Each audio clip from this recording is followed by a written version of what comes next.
Entre Bolsonaro e Lula, partidos seguem organizando e costurando nomes que possam derrotar a representação das duas extremas nas próximas eleições. Mas recentemente tivemos a confirmação do nome do PSDBista João Dória como pré-candidato à presidência. O ex-ministro Sérgio Moro acendeu aí o próprio nome após a sua filiação ao Podemos. Além disso, temos confirmado na disputa o cearense Ciro Gomes, do PDT.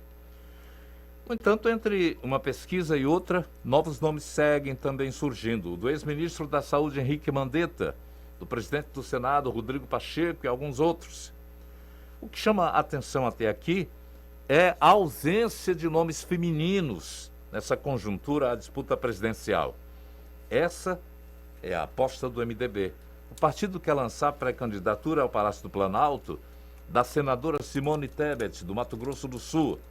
O nome da senadora, no entanto, vai de encontro a outros interesses de grupos do partido. De um lado, a turma que quer apoiar a candidatura de Lula e do outro que defende o governo de Jair Bolsonaro. É sobre esse entrelaço político, que ainda exclui mulheres das disputas eleitorais, que a gente vai conversar com a advogada e especialista em direito das mulheres, Catarina Brasil, que é autora do livro Mulheres na Política Brasileira, Gênero e Democracia Intrapartidária. Advogada Catarina, muito bom dia. Bom dia, Nonato. Bom dia, Carla. Bom dia. Bom dia a todos os ouvintes aí da Jangadeiro Band News. Que bom estar de volta com vocês aqui para poder falar desse tema tão importante, né? Tão necessário. Isso, a gente já agradece de antemão a sua participação esclarecedora. Essa ausência de nomes femininos na pré-campanha à presidência parece ser um retrato do Brasil, antigo do Brasil. O que é que os números mostram? Olha, Nonato, os números mostram uma subrepresentatividade, né? Mostram o Brasil na lanterna, se a gente comparar aí com outros países da América Latina, que inclusive já aprovaram a paridade, né? Costa Rica, Argentina, Bolívia. Então, a gente está mesmo na contramão. Para você ter ideia, no ranking que mede a presença das mulheres no parlamento, né? Que é a União Interparlamentar, o Brasil, nesse ranking, ele só perde para países que não têm nenhum histórico de participação das mulheres na política, como os países árabes, o Haiti, por exemplo. Então, a gente passa bastante vergonha no cenário internacional no que diz respeito à participação das mulheres na política.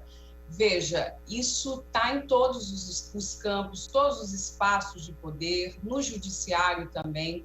Então, a gente conseguiu um aumento, né? Eu lembro que era 9,9% apenas de mulheres, por exemplo, na Câmara Federal. Nós tivemos um aumento na última eleição, mas esse aumento, tudo indica que foi muito por conta das duas maiores bancadas, né, de mulheres eleitas, que foi a bancada do PT e a bancada do PSL. Nós não podemos dizer que isso foi um efeito das cotas, das ações afirmativas que já vigoram no Brasil, porque muitas das mulheres que foram eleitas pelo PSL, que era o então partido, à época do presidente da República eleito, essas mulheres, elas conseguiram, eu entendo ali, surfaram na onda do majoritário, que era Jair Bolsonaro. Então, a gente não pode dizer que foi efeito das cotas de candidaturas existentes nos partidos políticos, até porque o que vigora ainda nos partidos políticos é uma falta de democracia interna. As mulheres se encontram na base dos partidos políticos e aqueles figurões, aqueles mais poderosos dos partidos políticos, eles já vão adquirindo tantos capitais ao longo do tempo que fica muito difícil tirar essas mulheres da base, né? Porque suas candidaturas passam a não ser competitivas por conta justamente dessas estruturas intrapartidárias. Catarina, essa subrepresentatividade tem a ver com, eu acho, com o traço machista. Agora, a juventude política de hoje Será que pode representar uma mudança de amanhã? Ou esse machismo segue enraizado até nos recém-ingressos? Pois é, a questão é justamente a falta de democracia interna. Se mulheres, né, que nunca conseguiram se eleger, que não têm esses capitais aí de já ter concorrido em eleições passadas, de ter acesso à rede de contatos, por exemplo, dos partidos políticos. A gente sabe que para se candidatar no Brasil precisa estar afiliado primeiro a um partido político. Então, é óbvio que essas mulheres, esses jovens, né, essas novas lideranças, elas vão ter uma grande dificuldade aí para se inserirem nesse campo bastante competitivo. Então, elas vão precisar, sim, do apoio. Tem secretarias aí, né, nos estatutos internos de cada partido, há previsão de órgãos internos para promover a participação dos jovens e das mulheres, né, para poder fazer com que suas candidaturas se tornassem mais competitivas. Mas muitos dos que ingressam nos partidos, participam das discussões nos partidos, muitos nem sabem que existem esses órgãos. Então, a gente tem um cenário ainda de exclusão das jovens lideranças, né? Isso é um traço, como você diz, da nossa sociedade também autoritária, né? Eu lembro que uma vez o Darcy Ribeiro, numa entrevista, Nonato, ele disse uma coisa muito interessante, né? Muito difícil para a gente, quanto democracia, aceitar, mas ele disse uma coisa interessante, né? Perguntaram para ele por que a gente não tem novas lideranças, né? Isso na época, né? E hoje a gente continua, a gente poderia tranquilamente fazer novamente essa pergunta, por que não há novas lideranças? E a tese do Darcy Ribeiro era de que a nossa ditadura matou muitas daquelas lideranças que hoje poderiam ser essas novas caras, esses novos jovens aí, aguerridos aí. Então, tem muitos olhares para a gente fazer sobre essa questão das novas lideranças. Mas hoje eu diria que também há uma outra questão, a demonização da política, né? A maioria das pessoas entendem que o legislativo é corrupto, que o judiciário é injusto. Então, há um afastamento, sim, dos jovens, né? E das mulheres, principalmente por conta do machismo, o machismo que é estrutural. Então, é muito difícil para as mulheres que não foram socializadas para acharem natural entrar, né, num partido político, participar das discussões. Elas foram socializadas, nós, de uma forma geral, para achar esse universo muito distante. Então, essa também passa a ser mais uma barreira que a gente precisa olhar enquanto sociedade, enquanto democracia. Doutora, bom dia, prazer conversar mais uma vez aqui na nossa programação. Nonato começou citando aí os diversos nomes, né, que a gente vem vendo nas pesquisas, né, e o MDB, como o Nonato bem pontuou, traz aí a Simone Tebet, a senadora, como essa forma de dizer, teremos uma mulher também na disputa, né, pelo menos nesse momento que antecede as eleições. E quando eu lendo um pouco sobre o nome da Simone Tebet, para representar esse nome, sempre vem aquela coisa assim, se destacou na CPI, teve uma boa atuação, ganhou seguidores, ou seja, provou que tem capacidade, em outras palavras seria isso, né? E eu vejo muito essa necessidade de que a mulher, para ser colocada numa posição, ela precisa provar que é capaz antes de chegar lá. Na política isso não é diferente, né? Exatamente. Na política, principalmente, porque é um campo extremamente competitivo, onde, como eu já falei aqui, historicamente foi um lugar, e é um lugar onde mesmo aquelas que já conseguiram ser eleitas, é um lugar que te expulsa, né, que tenta expulsar as mulheres rapidamente. Nós tivemos o exemplo da presidenta Dilma Rousseff, por exemplo, né, e de tudo aquilo que ela sofreu, que é um exemplo muito emblemático disso. Nomes como, nós temos bons nomes de mulheres aí, né, mulheres interessantes, Cátia Abreu, Simone Tebet, e eu acho que desponta no cenário o nome da Simone Tebet pela participação dela na CPI, mas também pelo histórico dela, né? Vale lembrar que ela é filha de um grande político, né? Um político que já tem aí um capital familiar importante para a candidatura dela, para que esse nome viesse à tona. Então, há toda uma construção né? Não é da noite para o dia que o nome de Simone Tebet vira aí uma possível presidenciável, um possível nome. Isso é, sim, um motivo para a gente ver que as coisas estão mudando, mas também para a gente analisar também aquilo que o Nonato falou, né? Nós não temos jovens, nós não temos muita renovação, mesmo os partidos, né? Partidos como partidos trabalhadores que se comprometem estatutariamente, né? Com a paridade. Mas se a gente for olhar a bancada do PT, Carla, hoje, que é a segunda maior bancada, ou a primeira maior bancada, nós não temos renovação. São aquelas mulheres, assim, grandes nomes, grandes mulheres, né? Obviamente, mas nós não temos renovação. Eu acho que só tem uma que veio mesmo dos movimentos sociais, que é uma deputada eleita por Natal. Então, essa veio da base, essa veio dos movimentos sociais. Essa é um exemplo de renovação. Mas, veja, é um partido com paridade e que é difícil essa renovação.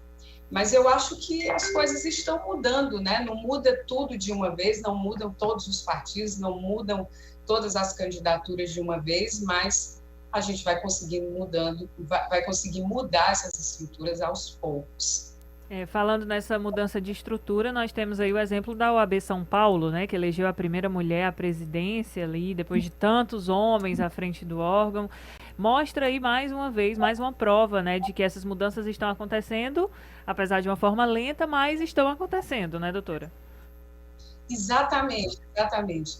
90 anos, quase 90 anos, para que uma mulher conseguisse ser eleita presidente da Ordem dos Advogados do Brasil, que é uma instituição importantíssima na defesa das garantias democráticas, na defesa das garantias individuais, e só agora, quase 90 anos, uma seccional importantíssima como São Paulo consegue eleger aí a primeira mulher presidente, né? Então, é um motivo para a gente comemorar, mas também fruto da luta das mulheres advogadas, que ano passado conseguiu aprovar no Conselho Federal que tinha que valer a paridade para essas eleições. Então, veja, a gente não consegue também os direitos de graça, como dizia Simone de Beauvoir, é tudo conseguido à custa, ao suor e à luta das mulheres, né? Então, quando conseguiu aprovar a paridade, a gente tem aí esses resultados. Não foi só em São Paulo, uma seccional também muito importante, a da Bahia, conseguiu eleger a Daniela Borges, tivemos Cláudia Prudêncio também eleita presidente da seccional de Santa Catarina. Então, muito importante essas mudanças todas aí, e eu acho que, como eu disse aqui, a gente não muda tudo de uma vez, mas a gente já tem coisas aí realmente para comemorar e resolver no futuro os possíveis dilemas do machismo, né, que sempre vai existir, porque é uma ideologia poderosíssima na qual a nossa luta enquanto mulheres, enquanto cidadãos, todos, né, homens e mulheres, é uma luta de todos nós, a gente vai conseguir, no meio desses conflitos, dessas divisões, fazer valer nossos posicionamentos, fazer valer a nossa história de lutas e fazer valer nossas reivindicações para que a gente consiga aí efetivar essas conquistas, Carla. Eu estava vendo aqui historicamente, desde 1932, quando o direito das mulheres em escolher seus representantes foi garantido, o Brasil continua sendo a menor participação de mulheres na política, ocupando hoje a posição 140 no ranking mundial de representatividade feminina.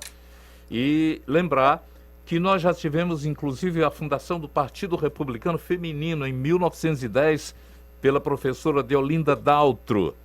A vitória, no entanto, foi alcançada anos depois, em 1932, e só foi possível devido a intensos protestos no país. Está faltando esses protestos? Nonato, eu diria que o movimento feminista hoje ele enfrenta dilemas, né? Mas sempre enfrentou, mesmo nessa época, mesmo na luta pelo direito ao voto feminino, sempre a gente encontrou muita resistência. Eu acho que a gente está vendo um momento polarizado, um momento difícil na democracia, no mundo, né? Uma onda conservadora, uma onda neoconservadora, em que brigar pelos direitos das mulheres, principalmente no campo até reprodutivo, encontra resistência de setores conservadores, setores religiosos. Então, a gente está vivendo, talvez, no pior dos cenários, assim, se a gente for analisar do ponto de vista teórico, né, os cenários, na prática, na nossa realidade, a gente está vivendo o pior dos cenários, assim. Então, eu diria que o movimento feminista talvez enfrente seus dilemas também. É muito difícil resistir, é muito difícil conseguir a união, a convergência de interesses e de ideias com tantas questões, né? Com tantos conflitos, com tantas divisões. Eu acho que a gente está precisando de uma unidade, sabe? De convergir, de reunir aquelas questões básicas que a gente, consensos mínimos, né? Eu acho que a gente está precisando que o movimento feminista se articule de tal modo que a gente comece a dizer, não, isso aqui é inegociável e a gente precisa lutar para implementar isso aqui e outras questões. Então, tem muita coisa aí e é muito interessante essa sua pergunta, porque também como feminista eu sou bastante questionada. Vem cá, e o movimento feminista, o que vai fazer, como pensa? Mas a gente tem resistido como pode. E o que a Carla cita, né, falando sobre essas mulheres eleitas aí, fazendo história e fazendo a mudança, trazendo novos ventos, é um paradigma que a gente precisa receber com sabedoria e olhar para imaginar um horizonte onde também nossas conversas com todas as mulheres e com todas as diferenças que há entre todas nós, que sejam conversas corajosas, traçando conversas horizontais, mirando um horizonte aí mais humanista, de igualdade, um cenário de redução aí dessas desigualdades de gênero. A gente agradece a sua participação e até mesmo hoje está sendo encerrado o comando da Alemanha pela Angela Merkel, depois de anos em que ela transformou-se numa referência mundial, tratando de assuntos, de temas polêmicos na Alemanha, com hora rígida, hora conciliadora, mas mostrando o papel da mulher frente a um mundo ainda dominado pelo ranço machista. Vamos torcer para que cada vez mais... Eu sempre digo brincando que quando eu entrei no rádio, Catarina, o rádio era feito por homens. Tinha, olha, uma mulher a gente encontrava na redação, como locução. E hoje o mando já é delas, o que realmente reforça cada vez mais a importância delas no mercado de trabalho. Um abraço para você, Catarina. Muito obrigado. Um abraço, Nonato, Carla. Bom dia a todos os ouvintes. Muito obrigada. Abraço. A gente agradece, abraço.